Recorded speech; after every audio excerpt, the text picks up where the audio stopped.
the father of modern art.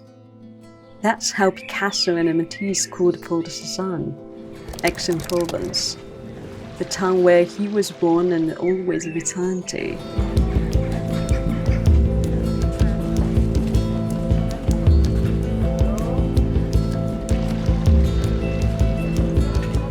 Why did one of history's great artists keep coming back to this small Provençal city? And how does his vision still shape art today? In this video, I'm showing you the sites that reveal Cezanne's life and the modern art scene that blew me away. Hi, I'm Satomi, a Japanese artist based in London. On this channel, I share my sources of inspiration, the hidden stories behind the captivating art, craftsmanship, and design that I discover on my travels around the world. This trip to Aix was also a personal pilgrimage to an artist I've long been fascinated by. So, I started my journey at this gorgeous 18th century mansion turned cultural center, Hotel de Como.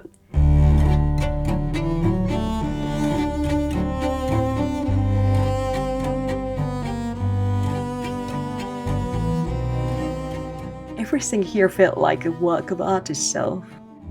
But then I watched this short documentary about Cezanne's life.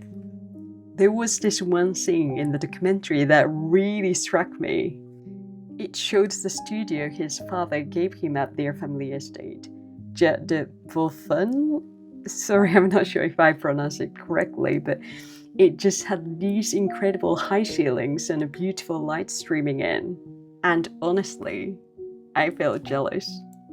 I was like, wow, this is a kind of space where masterpieces were created. You know, I've always believed that our environment has a huge impact on us. There is even research that suggests it can influence more than half of who we become. But seeing this perfect space reminded me of that idea, and it made me realize how powerful it really can be. I found myself thinking, I want to create a space like this someday. It was like a hidden dream I didn't even know I had suddenly came into focus. But having a beautiful studio doesn't automatically create art, does it? So where does his inspiration actually come from? To find that answer, I headed to these quarries outside town called Cubism. I couldn't understand a word of the French tour, which I needed to join to access Cezanne's sites, but it didn't really matter. I was standing in a place where art history was made. These quarries are often called the birthplace of Cubism. It's where Cezanne spent years studying and painting both the rugged rock formations and the distant Mont Saint-Victor. His revolutionary way of breaking down these rocks into geometric shapes would later inspire Picasso and Braque to create an entirely new artistic movement. Looking at the same red ochre stones he painted over and over, I tried to imagine how his vision emerged from this landscape. And when I looked beyond these rocks to Mont Saint-Victor itself, the view right in front of me was exactly what he had painted, completely unchanged for over 100 years. It was such a beautiful moment.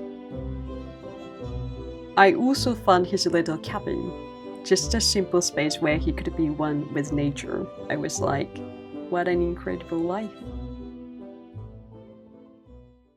Now I have to admit, there was one thing I was sad about. Cezanne's final studio, Atelier de l'Eau, was under renovation when I visited. Disappointing, but I guess that's a good excuse to return, right? If you're planning to go, it should be open now. Definitely check it out. Since there were places like this that I couldn't show you in my videos, I put together a curated guide with all the spots that really inspired me during my 2 months in southern France, complete with my illustrations and the stories behind each place. If you're curious, there's a link in the description. Your support helps fuel my next creative projects, and it means the world to me. So, I started wondering, is there anything else showing Cezanne's influence on today's art scene in Aix? Well, just 20 minutes from town, I found something much more incredible than anything I could have imagined. Cezanne once said art should be a harmony parallel to nature. But what if someone took that idea and said, let's make the entire landscape a canvas? That's exactly what Chateau Lacoste is.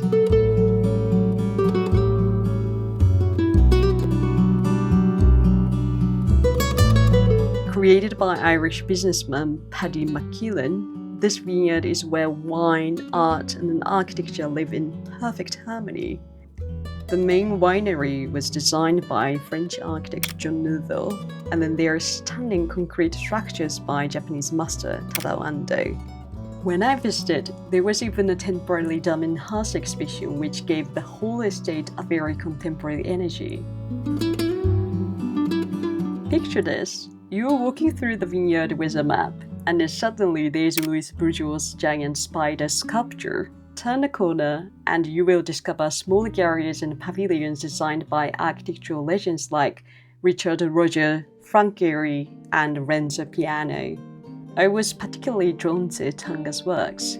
They felt so unexpected and magical in that natural setting. It felt like treasure hunting, but with world-class art and an architecture as a prize.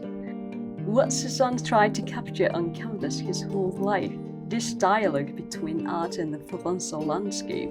Here, they've made the entire earth the canvas. And honestly, this place is absolutely brilliant.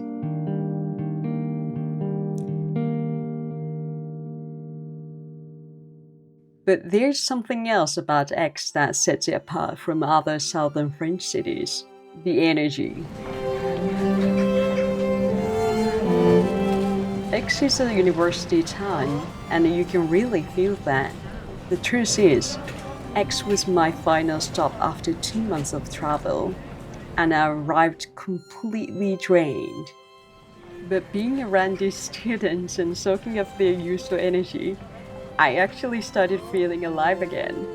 By the end, I was thinking, I really don't want to leave. Maybe that energy, that thing that lifts your spirit when you are exhausted, is another key ingredient for any artist's sacred place. So, what did I discover? Why couldn't Cezanne leave his hometown? A space for dreaming, sources of inspiration, and a place's energy that stimulates creativity. These are perhaps the most important elements an artist needs to create their best work. At the end of my stay in Aix, I visited Cezanne's grave. I had visited his London exhibition 3 times, stood before his paintings again and again. I even tried copying one of his apple studies when I was learning to paint. At his grave, I noticed someone had left a single apple there. It felt like that small red fruit was proof that his spirit lives on. I felt like this trip had given me a glimpse of my own future path. This is what this channel is about. Exploring the stories behind places and art, and the minds that create them, and discovering how they connect to our own lives. Next, I'm heading to Venice to dive into its incredible art and craft culture, from the glass artisans of Murano to the world-famous Venice Biennale art exhibition. So tell me, what places have shaped your dreams and thinking? Share your stories in the comments below. And don't forget to check out my Southern France guide for art enthusiasts in the description if you want to continue this journey with me. Hit subscribe and join me on the next adventure. Until then, take care.